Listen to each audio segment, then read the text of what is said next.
Welcome back to Tom's World Scale Model Series. In this installment, we built Tamiya's Opel Blitz 3 1/2 ton truck. If you enjoy programming on scale modeling, then show your support by subscribing to this channel. Leave us a comment, like, dislike, or share the video with friends.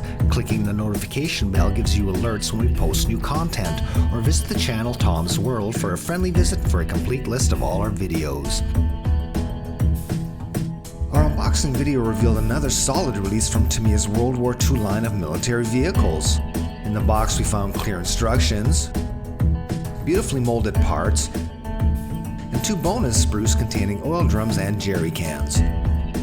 The extras will come in handy, especially if we want to depict our little truck with cargo in its bin. So kick back and follow along as our video journal covers the entire process. We'll transform a box of loose plastic parts into a beautiful detailed scale representation of Opel's famous Blitz hauler.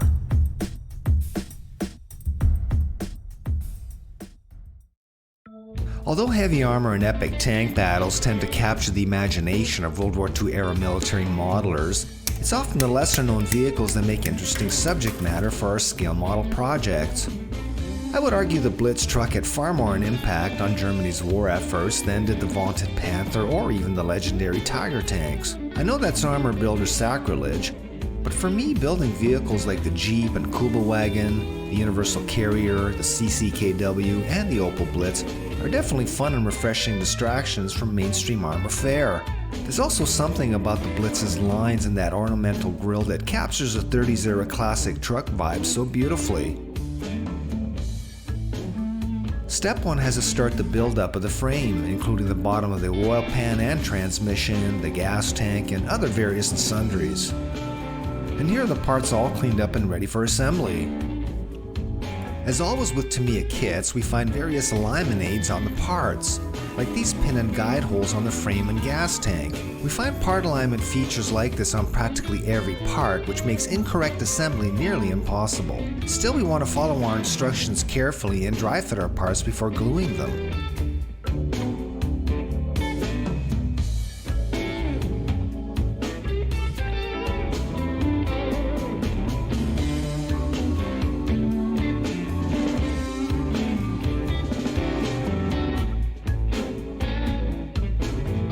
Step 2 has us attaching the leaf springs and muffler.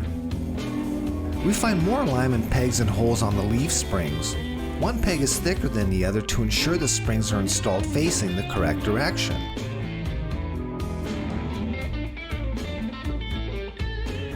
The kit's wheels build up using 2 pieces. Tamiya cleverly hides the seam on the back of the wheel so no filling is required. Don't dry fit these parts. The fit is so tight that once inserted, it's near impossible to remove the insert once we're ready to apply glue. The kit features an interesting front wheel assembly that permits the wheels to pivot. The sway bar locks the wheels together so their movement is synchronized. Pay close attention to the no glue symbols. The engineering is clever since the assembly requires just 5 parts to achieve the steerable function. In order for the assembly to work properly, we must be very precise with the placement of our glue. The glue surfaces are tiny and the glue must be applied only to the green areas. No glue must seep into the red areas, otherwise the assembly will seize up. If we look closely, the fit between parts A13, B21, and B22 is very tight. Using too much glue or being sloppy with the application is sure to lock the pieces together. The stabilizer bar is simply slipped on using a friction fit. Once the glue is completely dry, if we've been careful, the boot should swing freely. And once the stabilizer bar is installed, the boots swing in a synchronized manner.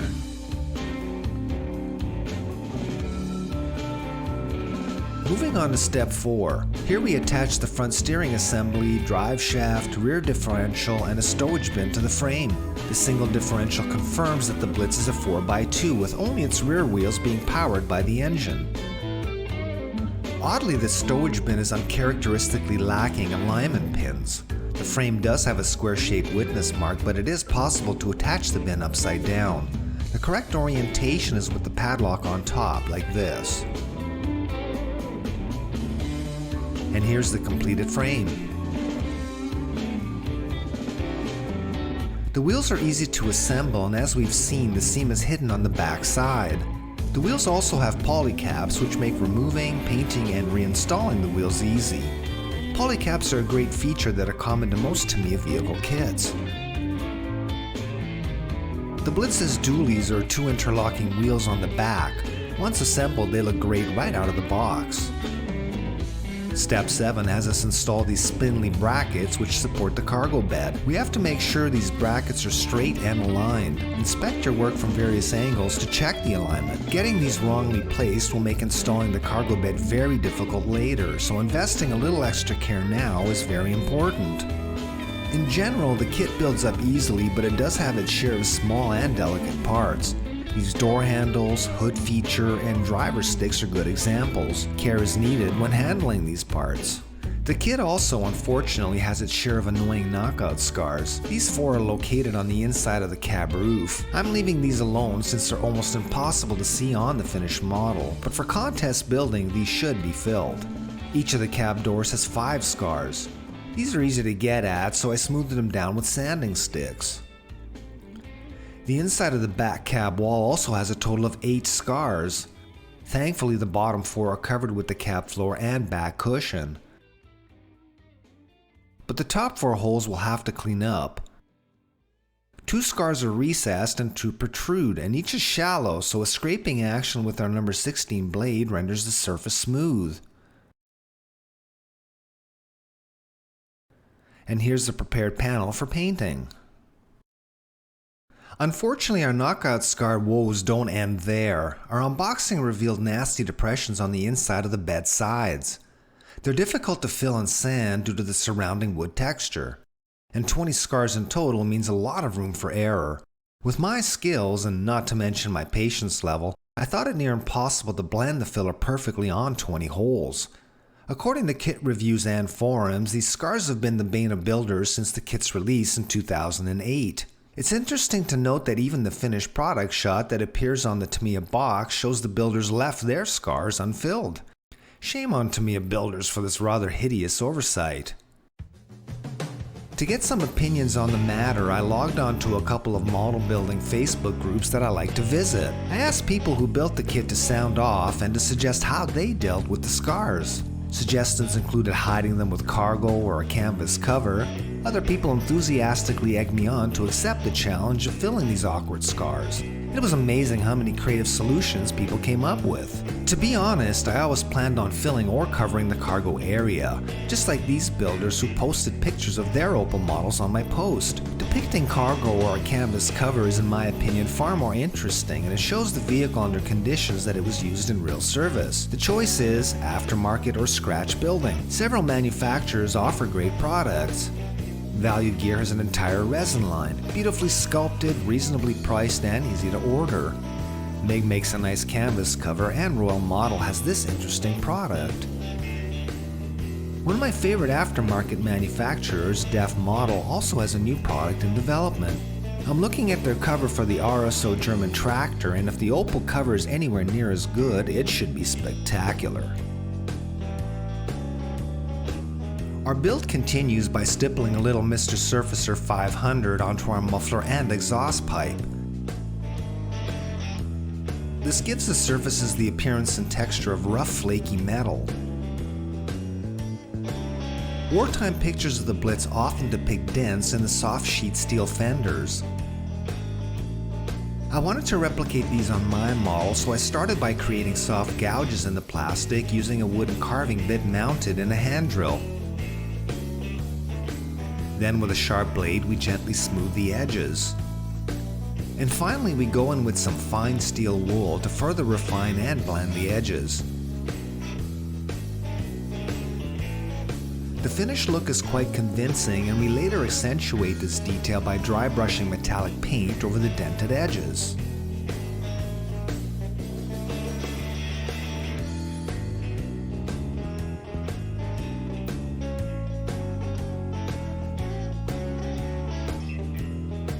At first glance, given the absence of any other detail within the engine compartment, the apparent excessive length of the steering column may seem odd.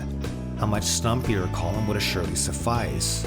Still, when looking at manufacturers' photos from Daimler, we can clearly see how the actual column extends through the compartment to the wheel steering linkage. Although an engine is conspicuously absent from our kit, Tamiya designers did get the length and terminus of the column correct.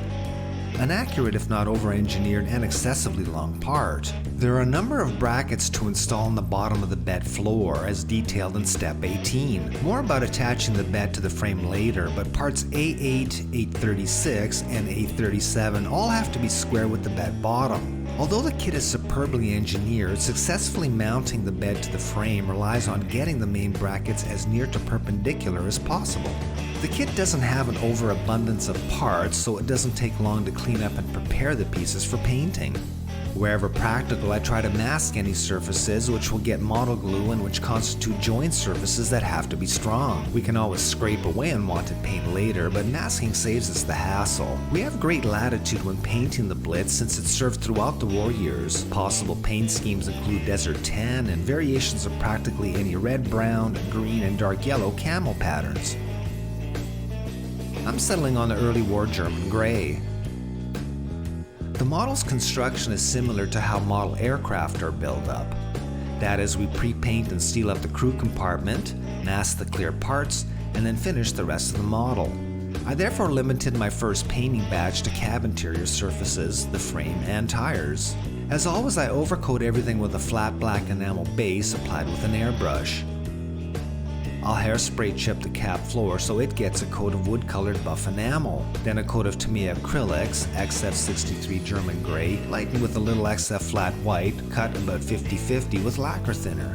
To chip the cab floor, we overspray the wood-colored buff enamel with hairspray, followed by a layer of our German gray color. We can then go in with water and a stiff brush and wear away the acrylic paint. The water dissolves the hairspray and loosens the acrylic paint layer, while the buff enamel layer underneath remains unaffected by the water. The cab floor in the real Blitz is painted wood, and I'm trying to depict the floor that's worn by the rider's feet. I then sprayed a coat of acrylic pledge floor polish, cut 25% with water over all the painted parts. The seats got a coat of red-brown, tinted by mixing tested rust and brown colors. I then painted highlights and shadows using oils, and pin washed the edges with burnt umber oil. I then sprayed the seats with Tamiya clear orange, heavily cut with alcohol. This gives us a pretty convincing padded leather look. Archer Decals makes this great Opel instrument set, and I really wanted to order it for this build. However, the delivery time was really long due to the pandemic, so I settled on decals that I already had.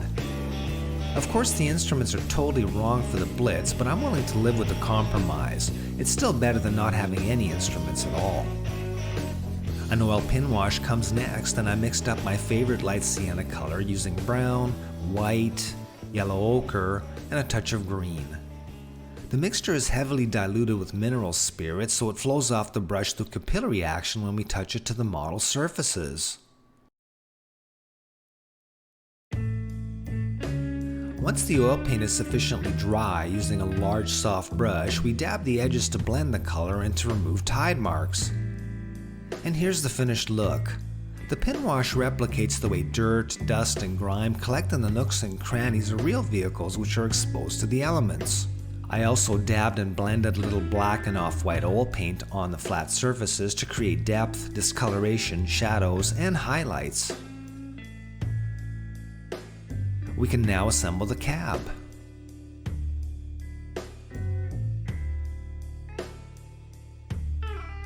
Here I'm dry fitting the cab parts before gluing them in.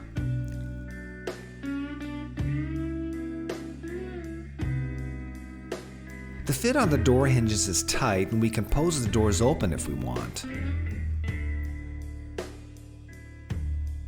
There's one problem with the way Tamiya has built up the cab. Step 5 illustrates how the clear parts are masked. The masks are good quality, but they're not die cut, so we have to cut them out with a knife or sharp scissors. Once stuck on, the fit is excellent. Step 5 shows how the cab is built up. After masking the clear parts, we're supposed to attach them to the cab pieces, then glue all the cab parts together. Then after painting the exterior of the cab, we're supposed to remove the masks. If we look closely, we can see these very delicate windshield wipers. If we were to mask and install the windshield behind the wipers, then glue the roof on, it would be very difficult, if not impossible, to remove the mask after painting without damaging or even breaking off the wipers. Instead of following the instructions, I painted, gloss coated, and weathered all the exterior cab pieces and clear parts separately. I then removed the masks and glued the clear parts in using white glue. Then the cab was ready for assembly. Phase 2 of painting followed next, so all the yet unpainted exterior surfaces got a coat of our lightened Tamiya XF63 German Grey. That was followed by a coat of clear gloss Pledge floor polish. Our decals were then applied and another coat of clear gloss was sprayed over top to seal them in.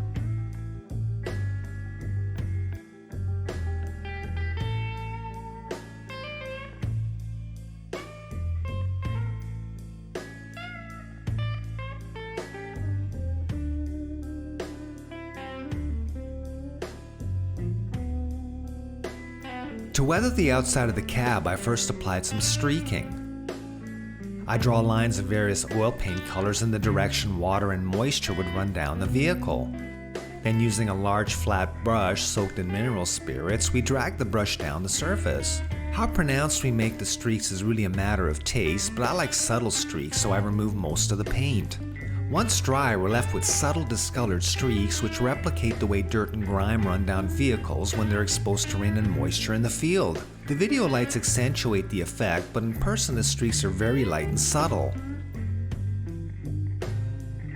That's followed up with a pin wash using heavily diluted light sienna oil paint. We blend and soften the edges with a large soft brush.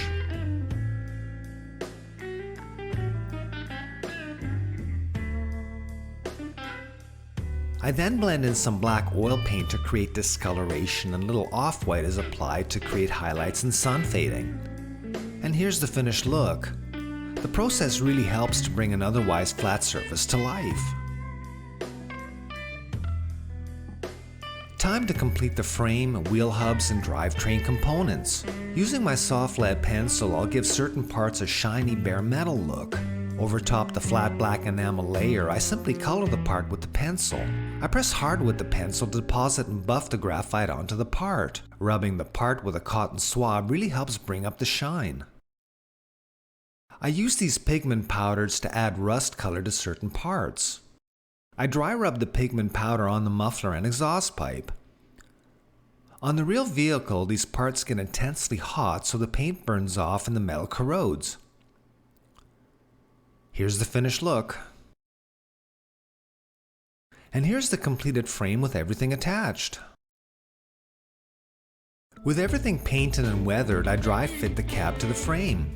So far the model is looking great, and it's satisfying to see the parts falling together with a recognizable truck finally taking shape. I experimented with wood graining on the bottom of the bed. Since the surface is hidden, it was a perfect place to practice the technique. It looked pretty good, so I decided to paint the top surfaces of the bed in the same manner. To create the wood grain color and pattern, I began by applying a burnt umber oil pin wash to the edges of the boards. At this stage, we're just depositing the dark brown color into the board recesses. Then with a large flat brush, I tap in more burnt umber color along the board edges and where they intersect with the vertical metal brackets. And here's the look so far. Then a very light oil brown color is brushed on the middle of the boards.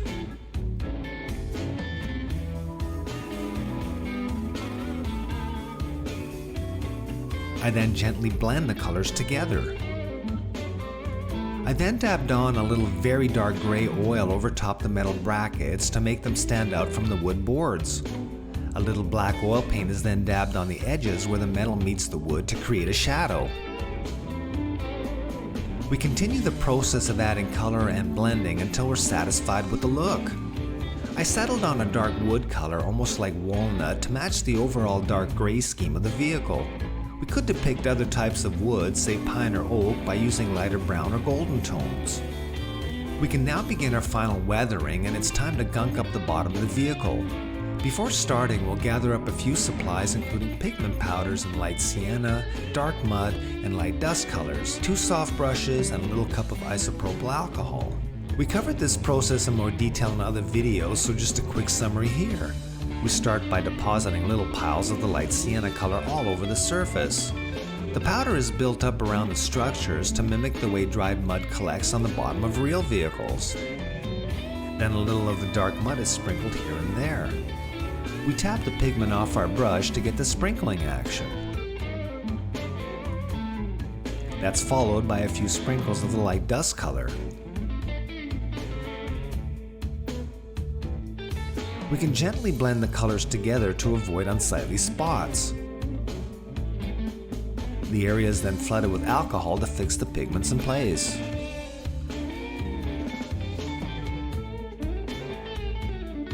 The result is a dirty, grimy, damp underside that looks realistic. The bottom of the frame gets the same treatment.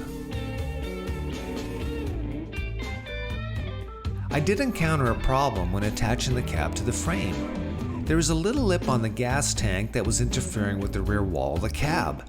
This prevented the cab from mating properly with the frame. We can see the lip in this image from earlier in the build. This shot shows the gas tank from another angle. I shaved the lip down with a blade and almost removed it completely from the back side of the tank.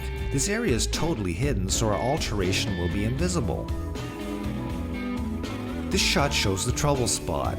We can see the gas tank with the lip shaved down. Now it tightly butts up to the cab rear wall. With the gas tank lip in place, we're not able to push the cab down far enough to mate with the frame. Attaching the bed to the frame is our final challenge. There are 10 points which have to align. These 4 on the bed brackets and an additional 6 on the frame.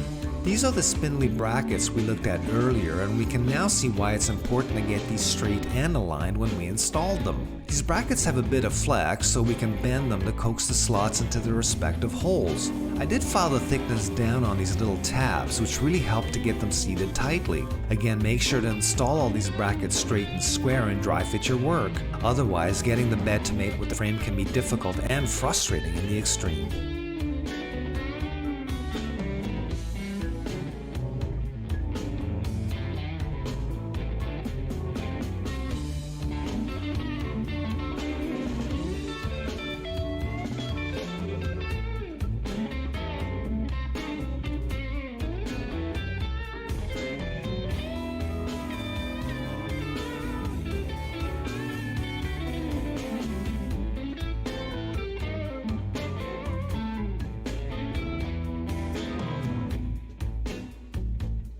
We have a little more work to do, some final weathering, a little dull coat, and a few swipes of our graphite pencil. We didn't clean up the sink marks on the bed sides, instead we'll be hiding them with cargo.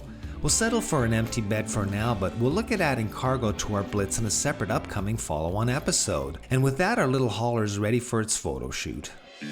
Tamiya's 1/35th scale Opel Blitz beautifully captures the classic lines of pre-war 30s-era European truck design. Its regal grille, side hood cover doors, wood paneling, and large shapely fenders give the vehicle a certain vintage feel and style. But the vehicle's form, aesthetics, and utility seem to be in perfect balance and harmony. In terms of kit engineering, the model is likely better suited to builders with intermediate to advanced skills. The kit's tiny and delicate pieces, large clear parts, the somewhat overcomplicated cab buildup, and of course those hard-to-clean pushpin scars all present challenges to the builder. Still, with a little experience, skill, and patience, our little model builds up into a fine representation of the vehicle that kept the German army on the move throughout World War II. And that'll do it for this episode. Stay tuned for part 2, where we'll look at how to add cargo to our model trucks. If you haven't already, please subscribe to the channel, leave a comment, like, dislike, or share the video with friends, or visit the channel for a complete list of all our entertaining and educational videos. In the meantime, keep your logistics train rolling, stay well, and all the best.